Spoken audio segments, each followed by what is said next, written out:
She came out of sin. I ain't recommending sin. Now, I can't explain that one to you.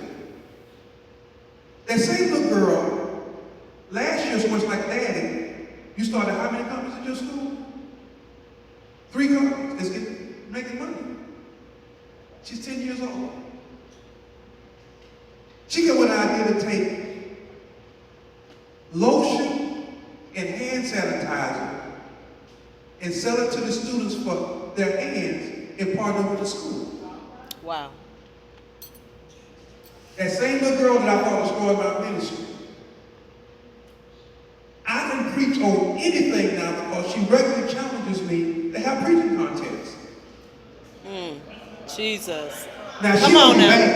bad.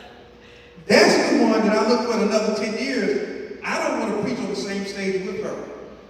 I'm not joking. I preach around the world. I preach for some of the greatest, and I'm not trying to drop names, but this girl gonna be bang.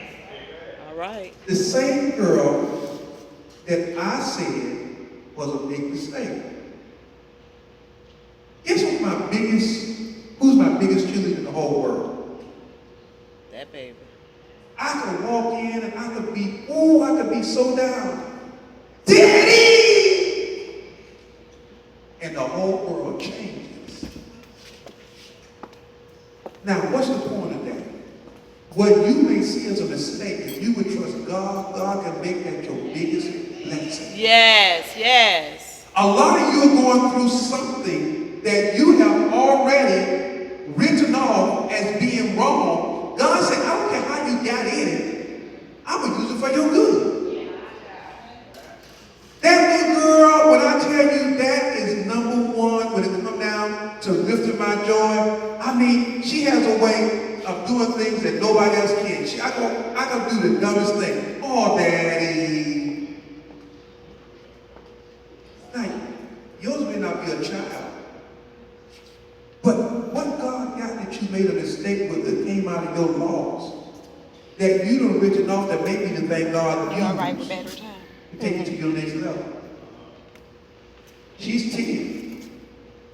When she turned 18 or 20, she already knows my company almost as good as I do. I went into Primerica 2 years ago. I went to Primerica, she learned the pitch of doing Primerica. She could do a Primerica pitch probably better than I can. She was 8 at the time. Because Daddy doing it, I'm going to do it. First thing, your loss is not God's loss. Your loss is not God's loss. God never loses. So That's your first step right there. So I'm almost through. God never loses. God never loses.